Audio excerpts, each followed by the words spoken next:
Assalamualaikum warahmatullahi wabarakatuh. Perkenalkan, nama saya Anastasia Dini Palvi. Di sini saya akan menjelaskan salah satu materi dari ekonomi makro. Kita bahas lebih lanjut. Apa sih tujuan dari ekonomi makro itu? Yang pertama, untuk mengendalikan inflasi. Yang kedua, untuk memberikan kesempatan kerja yang tinggi. Ketiga, untuk menyeimbangkan nilai ekspor dan nilai impor, dan yang keempat adalah menstabilkan nilai tukar. Dalam ekonomi makro meliputi konsumsi agregat, investasi agregat, pendapatan nasional, ekonomi moneter dan fiskal, perdagangan internasional, inflasi, dan kesempatan kerja. Nah, di sini nanti kita akan fokus untuk membahas ekonomi moneter dan fiskal. Silakan buka Mentimeternya dengan kode akses tersebut dan jawab pertanyaan berikut ini. Mengapa uang yang beredar di masyarakat tinggi dapat menyebabkan inflasi? Uang yang beredar tinggi itu dapat mendorong kenaikan harga, kemudian dapat berdampak negatif terhadap pertumbuhan ekonomi. Sedangkan uang yang beredar rendah itu dapat mempengaruhi kegiatan ekonomi menjadi lesu. Nah, salah satu yang menyebabkan uang yang beredar tinggi di masyarakat itu adalah tingkat keparahan inflasi. Nah, ternyata inflasi itu sendiri ada grade-nya. Dikatakan inflasi ringan apabila tingkat inflasinya mencapai kurang dari 10% per tahun. Dikatakan inflasi moderat atau menengah apabila tingkat inflasinya mencapai 10% sampai 30% per tahun. Kemudian dikatakan inflasi tinggi apabila tingkat inflasi mencapai 30% sampai 100% per tahun. Dan inflasi dikatakan hyperinflation apabila tingkat inflasi mencapai 100% per tahun. Di sini ternyata Indonesia pernah mengalami hyperinflasi.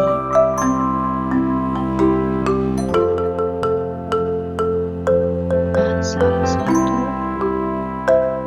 fenomena hyperinflation di Indonesia terjadi pada tahun 1950 hingga 1960. Awal inflasi hyperinflasi ini terjadi tahun 1959 yang mencapai 250%. Nah, pada saat itu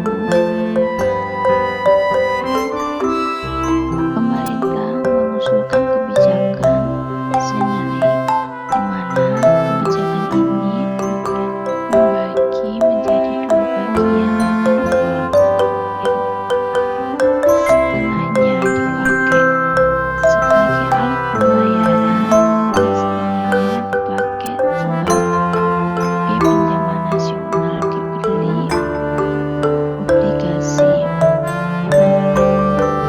Iming-iming yang diberikan pemerintah saat itu adalah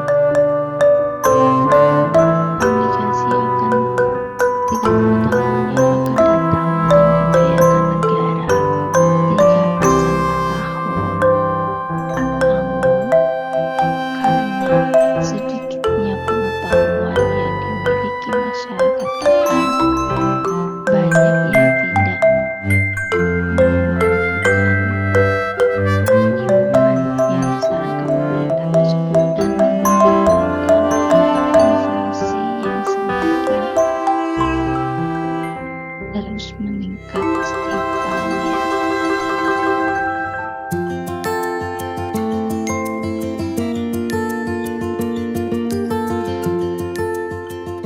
Kita mempunyai banyak kebutuhan, mulai dari kebutuhan dasar seperti makanan, pakaian, rumah, sampai dengan hiburan seperti nonton bioskop atau pergi berlibur. Untuk bisa memenuhi berbagai kebutuhan tersebut, kita memerlukan uang. Tentunya kita menginginkan supaya uang yang digunakan nilainya bisa stabil.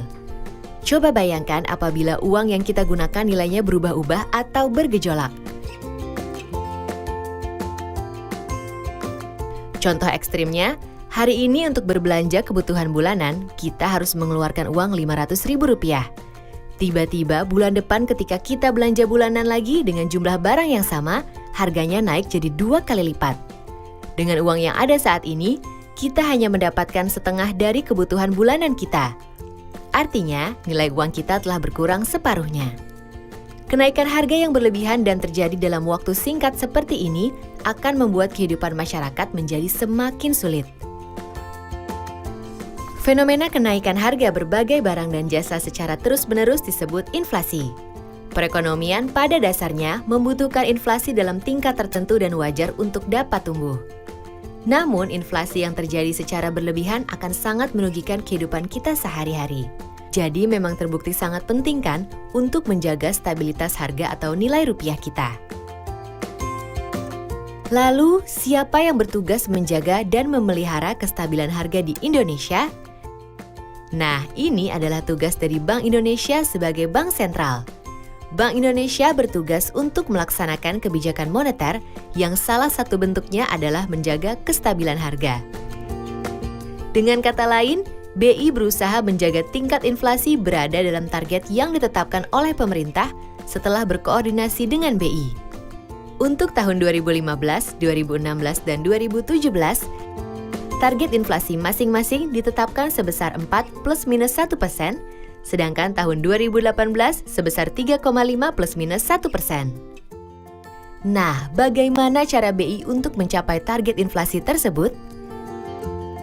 BI memiliki beberapa instrumen kebijakan moneter yang dapat digunakan.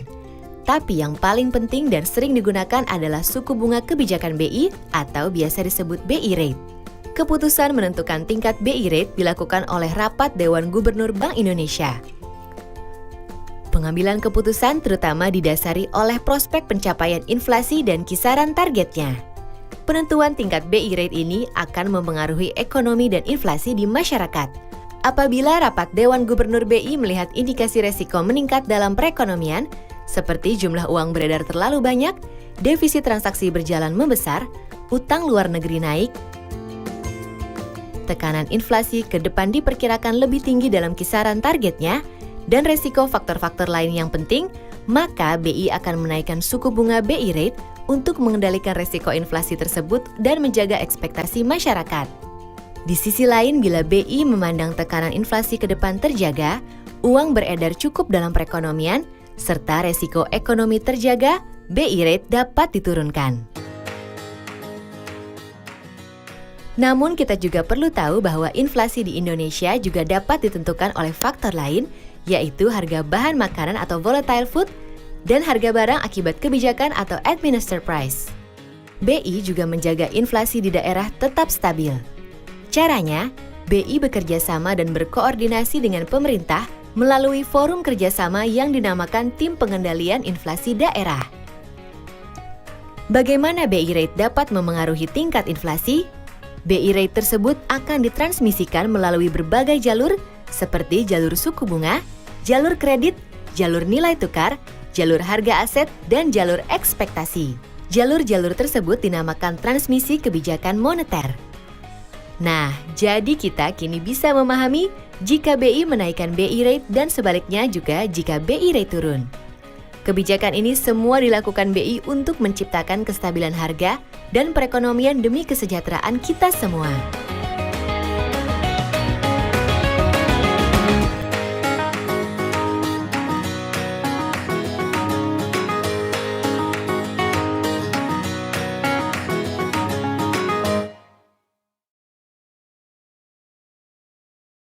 Berikut ini merupakan peta konsep mengenai kebijakan ekonomi yang salah satunya adalah dengan mengendalikan kebijakan moneter dan kebijakan fiskal dengan tujuan untuk mengatasi pengangguran, menjaga kestabilan ekonomi, dan pengendalian inflasi, di mana di masing-masing kebijakan tersebut memiliki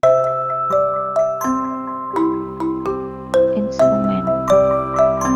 Yang pertama untuk kebijakan moneter adalah politik diskonto, kemudian operasi pasar terbuka, giro wajib minimum, dan pemberian kredit. Sedangkan untuk kebijakan fiskal, instrumennya meliputi pajak, pengeluaran pemerintah, dan transfer payment.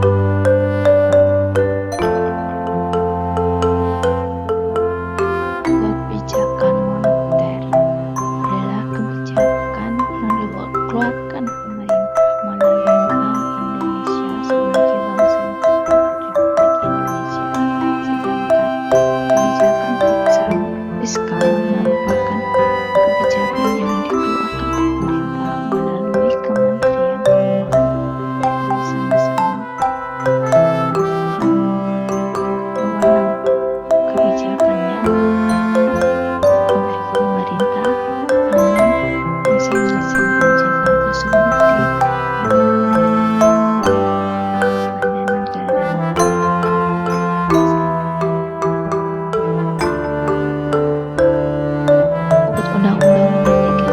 2004, Bank Indonesia bertugas untuk mencapai dan menstabilkan nilai rupiah, melaksanakan kebijakan moneter, dan mempertimbangkan kebijakan keuangan. Indikator stabilitas ekonomi yang pertama, pertumbuhan ekonomi, pembangunan, laju inflasi rendah atau stabilitas harga.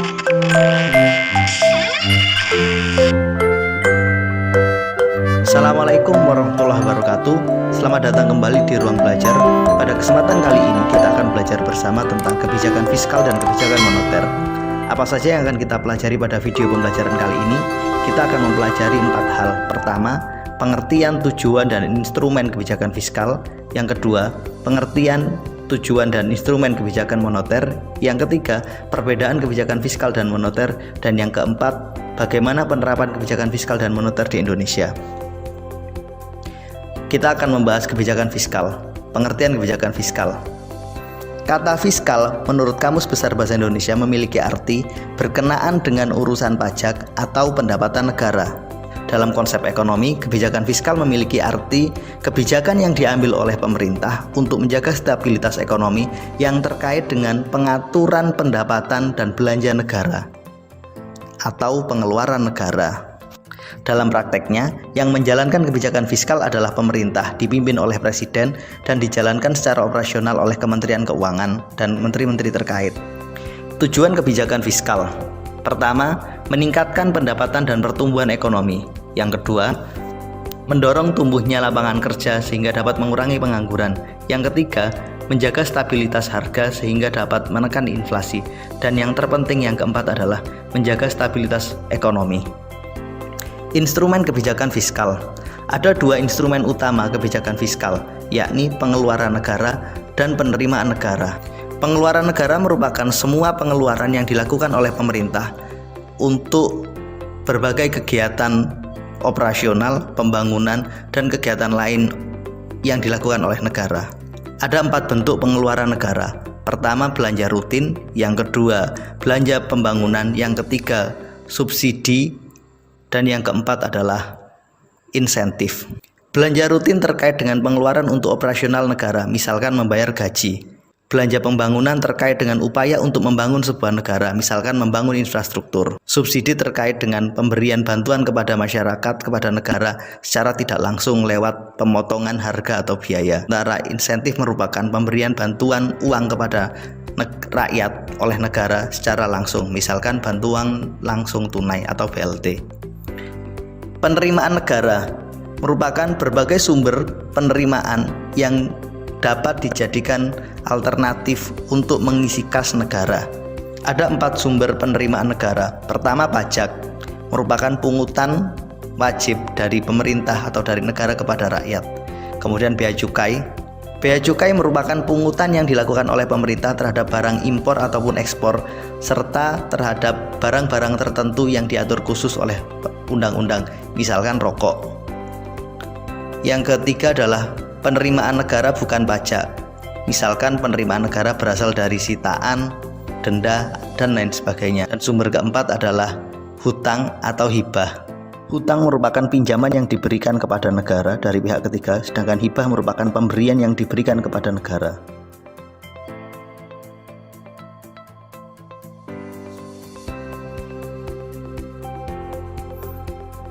Menurut Kamus Besar Bahasa Indonesia, moneter berarti mengenai uang atau berhubungan dengan keuangan.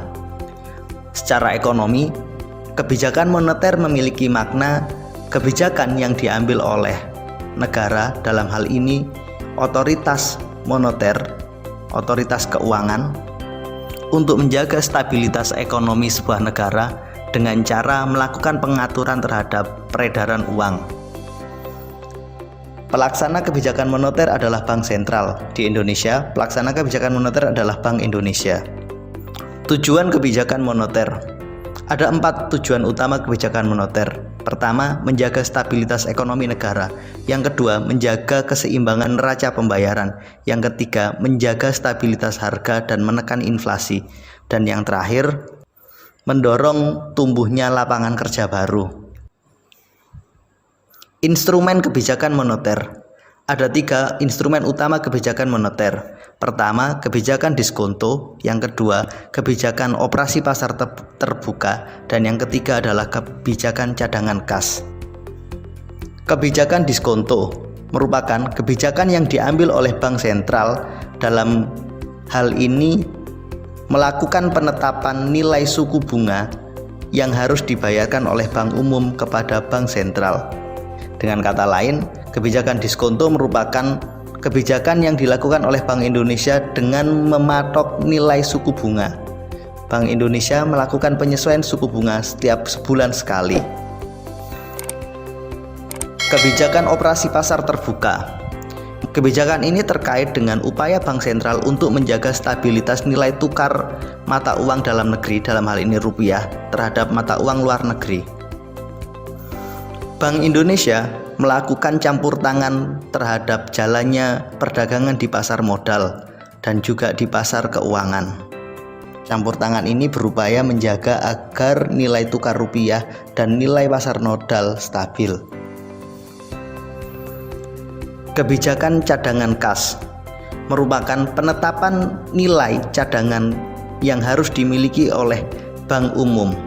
Dalam hal ini, Bank Indonesia menetapkan jumlah minimum cadangan kas yang harus ada di dalam sebuah bank.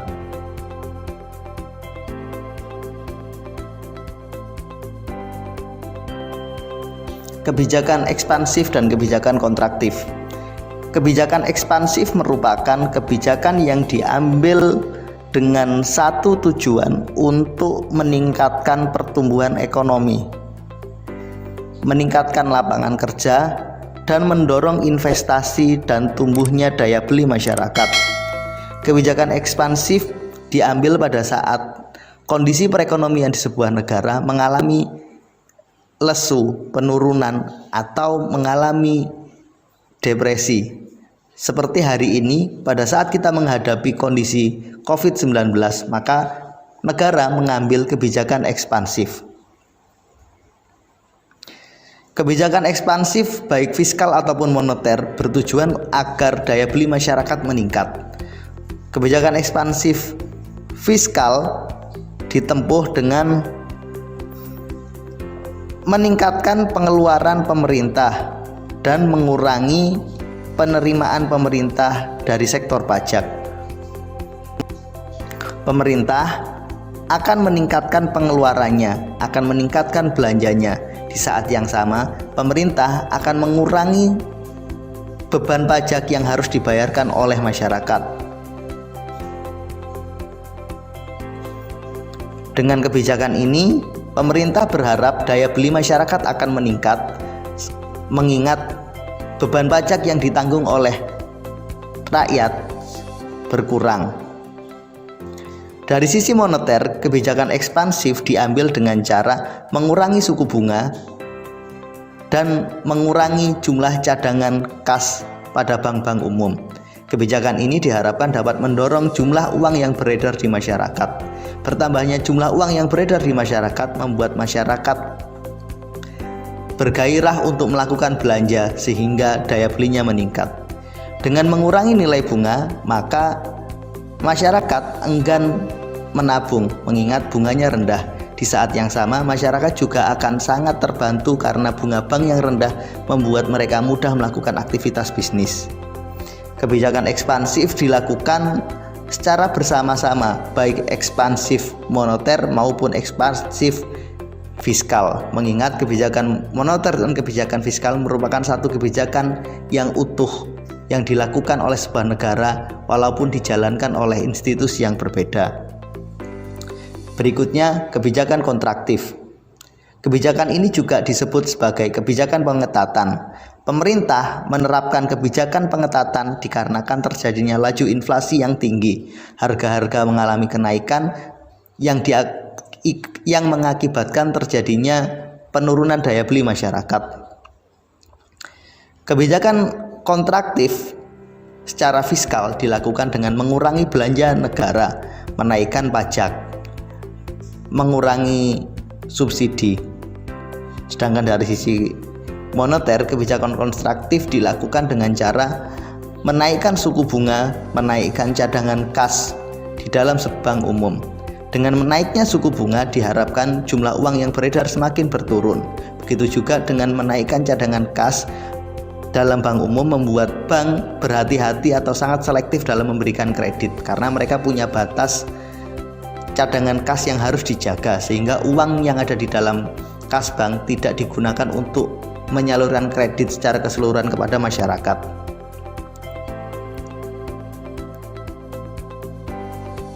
Perbedaan kebijakan fiskal dan kebijakan moneter. Sejatinya, kebijakan fiskal dan kebijakan moneter memiliki tujuan yang sama, yakni membangun dan menjaga stabilitas perekonomian sebuah negara. Namun dalam prakteknya memiliki sedikit perbedaan. Dari sisi pelaksana, kebijakan fiskal dilaksanakan oleh pemerintah, dalam hal ini presiden yang dibantu oleh para menterinya. Sedangkan kebijakan moneter dilaksanakan oleh Bank Indonesia.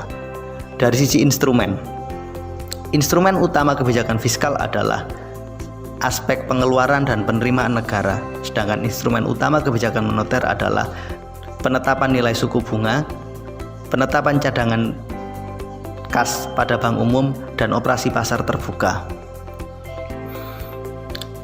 Bagaimana penerapan kebijakan fiskal dan kebijakan moneter di Indonesia? Kita tahu hari ini kita sedang menghadapi kondisi pandemi COVID-19. Pandemi ini telah membuat perekonomian mengalami penurunan.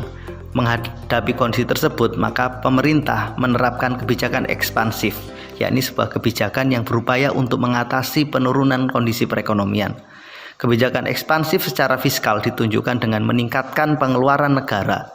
Negara meningkatkan anggaran pengeluarannya dengan berbagai cara. Negara memberikan berbagai insentif kepada rakyat untuk menghadapi kondisi pandemi ini. Berdasarkan data yang diperoleh, diketahui bahwa 22,3% pengeluaran negara meningkat pada periode bulan April sampai dengan bulan Juni. Sedangkan pada periode bulan Juli sampai dengan bulan September, pengeluaran negara meningkat sebesar 16,9%. Angka ini jelas menunjukkan bahwa dari sisi fiskal, pemerintah Indonesia menerapkan kebijakan ekspansif. Sementara dari sisi moneter, kebijakan ekspansif dilakukan dengan mengurangi nilai suku bunga atau menurunkan suku bunga.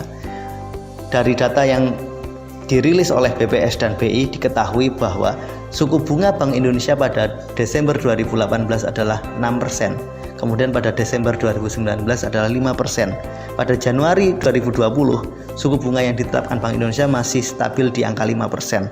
Sedangkan pada periode bulan Juli sampai dengan Oktober, selama 3 bulan berturut-turut, nilai suku bunga Bank Indonesia turun menjadi 4%. Hal ini jelas menunjukkan bahwa terjadi penurunan nilai suku bunga dari periode 2018 ke periode 2020. Ini menunjukkan bahwa Bank Indonesia benar-benar menerapkan kebijakan ekspansif.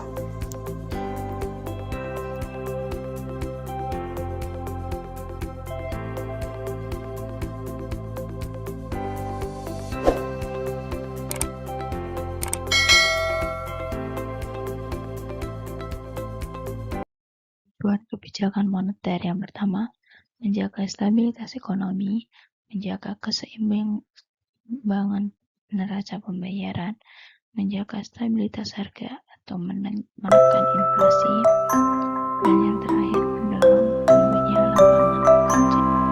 Dapat mencapai tujuan kebijakan moneter tersebut dengan cara mengendalikan jumlah uang yang beredar, tingkat bunga, dan kredit.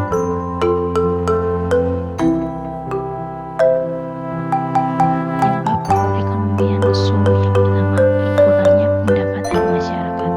Yang kedua, kurangnya lapangan pekerjaan. Yang ketiga, daya beli masyarakat menurun. Berikut instrumen kebijakan moneter dan kebijakan apa yang diambil. Sebelum kebijakan ekonomi moneter secara kontraktif atau kebijakan moneter secara ekspansif. Tujuan kebijakan fiskal. Yang pertama, meningkatkan pertumbuhan ekonomi. Yang kedua, mendorong pertumbuhan kerja. Yang ketiga, menjaga stabilitas harga. Yang keempat, menciptakan stabilitas ekonomi. Peran fiskal, komponen pajak, bea cukai, biaya pendapatan, negara bukan pajak, tentang hibah. Komponen kebijakan fiskal meliputi pengeluaran pemerintah berupa belanja rutin, belanja pembangunan, subsidi, dan insentif. Yang kedua, pembayaran transfer. Pembayaran transfer ini meliputi beasiswa, jaminan sosial, dan pembayaran transfer tanpa hibah. Berikut ini adalah mengenai instrumen kebijakan fiskal dan penerapannya menggunakan kebijakan instrumen kebijakan fiskal secara kontraktif atau secara ekspansif. Sebelum kita melihat video mengenai krisis yang pernah terjadi di dunia, yang pertama yang nanti akan ditampilkan adalah krisis moneter tahun 1998, krisis finansial tahun 2008, dan krisis resesi global tahun 2020. Nah, di sini coba kalian analisis di masing-masing krisis yang pernah terjadi di dunia, apa aja perbedaannya, kemudian penyebabnya apa, dan kebijakan apa yang diambil pemerintah saat itu.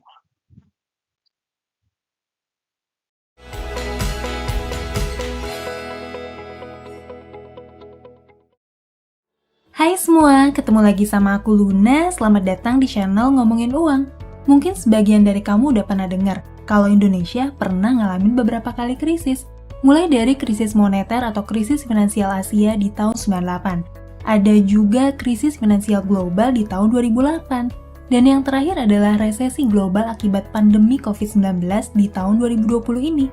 Kalau resesi global di tahun ini, mungkin kita tuh bisa lebih gampang ngerti penyebab dan dampaknya apa aja. Tapi gimana dengan krisis moneter Asia di tahun 98 dan krisis finansial global di tahun 2008? Kan waktu tahun 98 dan 2008 nggak ada wabah pandemi ya, yang bikin perdagangan dan produksi terhambat. Kok bisa sampai krisis sih?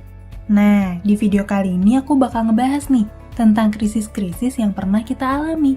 Aku bakalan bahas penyebab, dampak, dan juga perbedaan dari krisis moneter 98, krisis finansial tahun 2008, dan resesi global di tahun 2020 ini.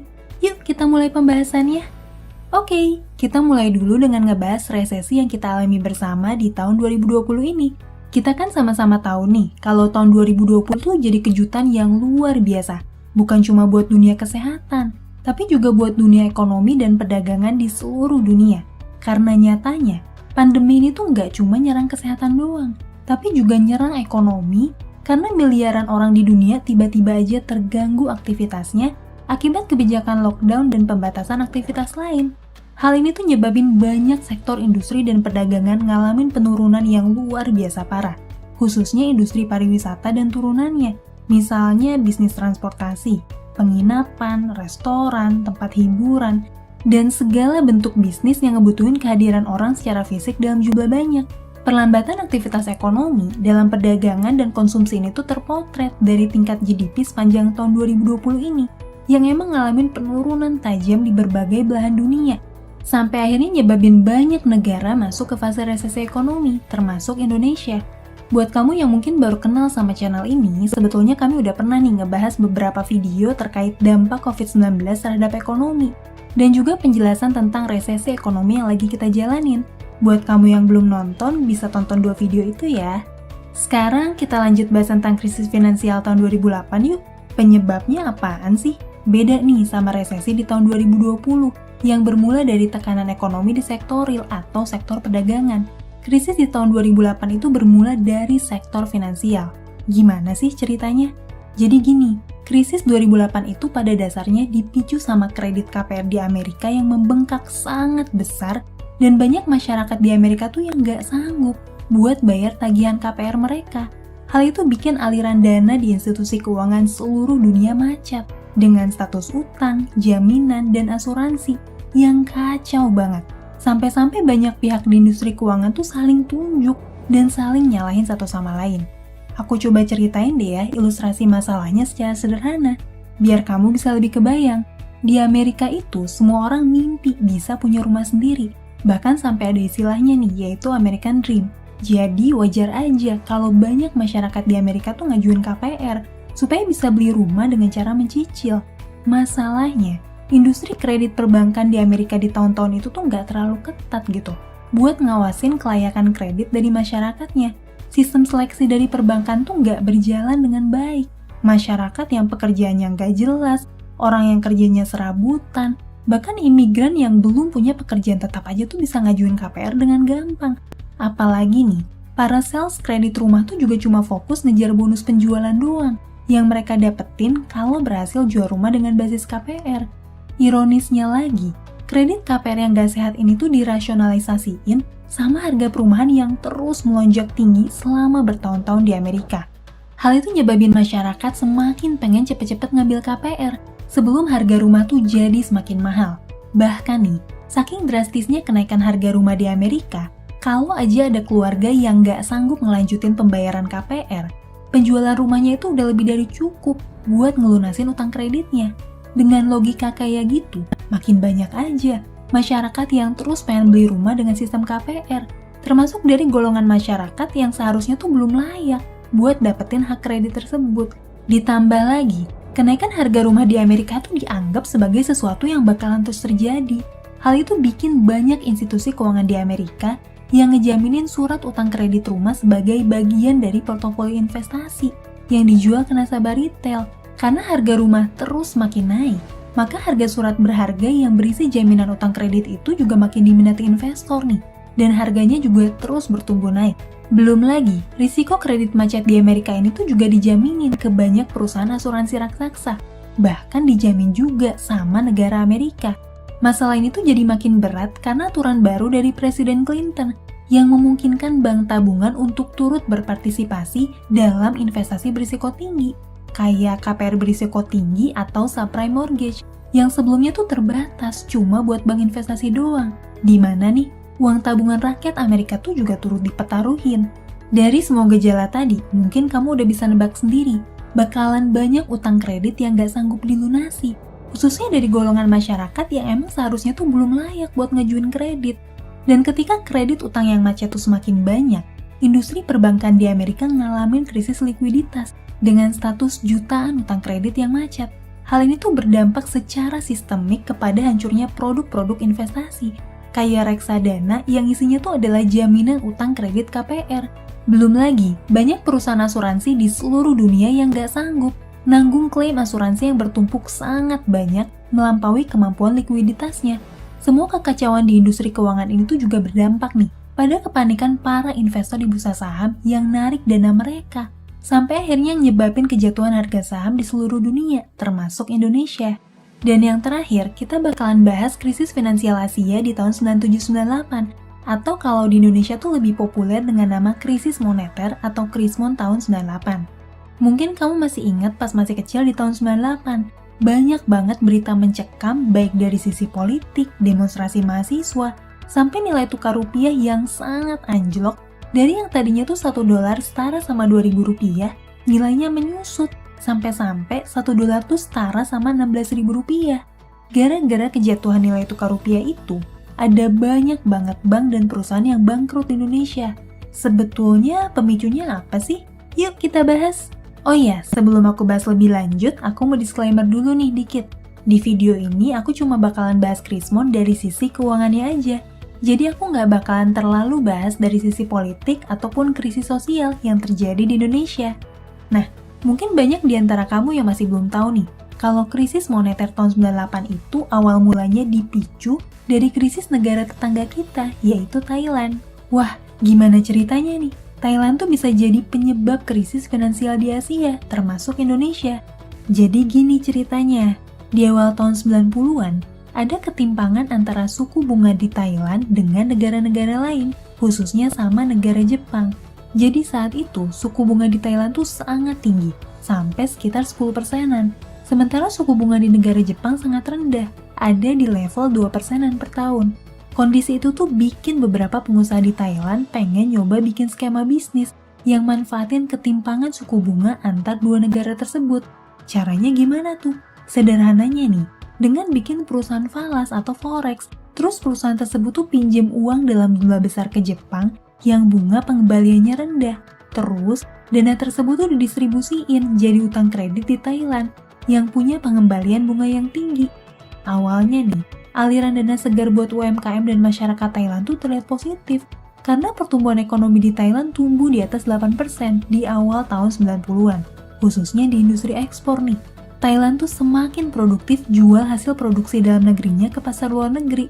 Di sisi lain, pertumbuhan ekonomi di Thailand tuh juga bikin masyarakatnya mulai gencar belanja barang impor dari luar negeri, yang artinya ningkatin permintaan mata uang asing dalam perdagangan negara Thailand. Sampai akhirnya di tahun 95, Thailand tuh ngalamin persaingan bisnis ekspor sama Cina. Artinya apa? Keuntungan bisnis ekspor Thailand tuh ngalamin penurunan, dan perusahaan yang minjem uang yen Jepang lewat perusahaan forex tersebut tuh makin kesulitan buat ngebayar utang-utangnya yang berbunga cukup tinggi. Dengan semakin menurunnya industri ekspor dan kredit utang macet yang semakin membengkak, pemerintah Thailand tuh akhirnya ngambil kebijakan buat ngebantu pelunasan kredit macet tersebut dengan makai cadangan devisa mata uang asing milik pemerintah Thailand.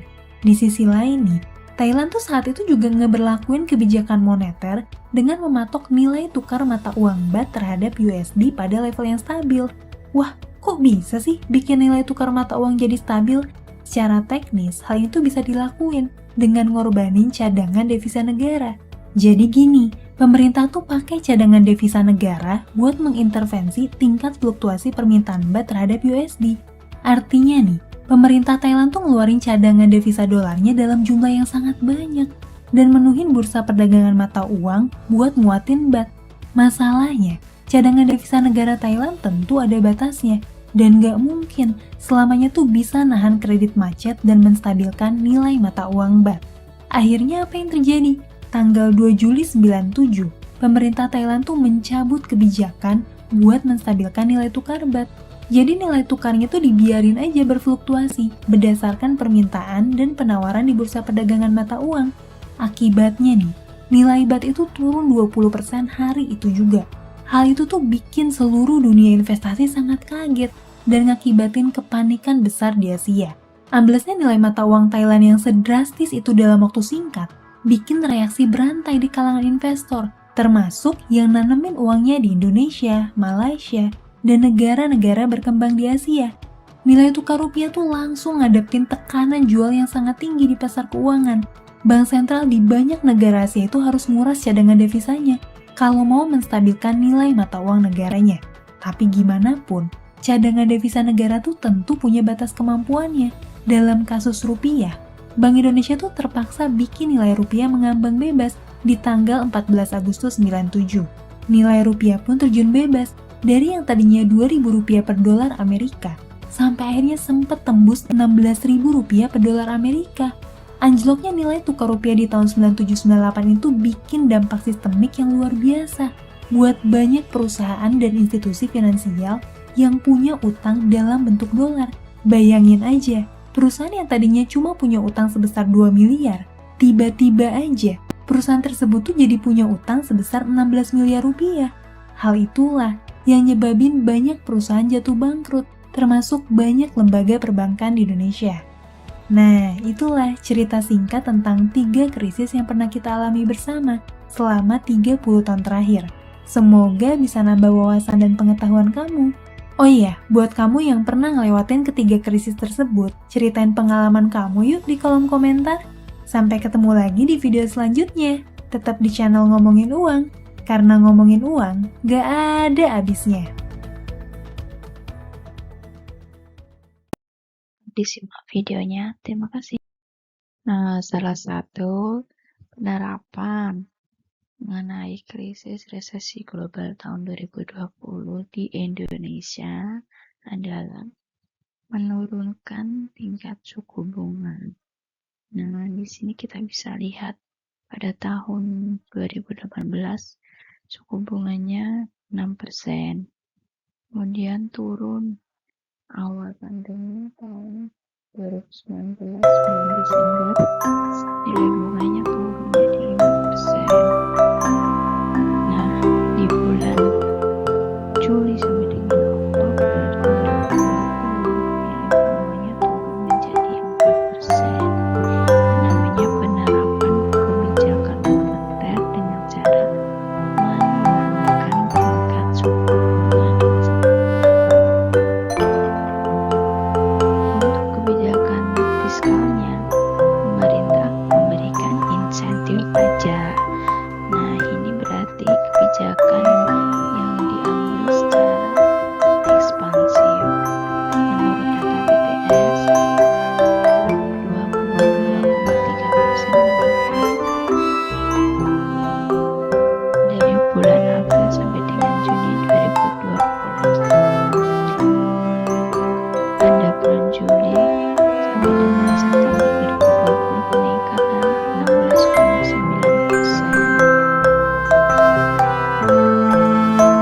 45 kasus mengenai kebijakan ekonomi moneter dan kebijakan ekonomi fiskal. Nah, di sini teman-teman, ini ada kasus mulai dari sini. Jadi saya minta nanti bisa jawab di kolom komentar mengenai kasus-kasus di bawah ini ya. Dari kasus 1 sampai kasus 5. Nah, sekian dari saya. Banyak kurang dan salahnya mohon maaf. Terima kasih.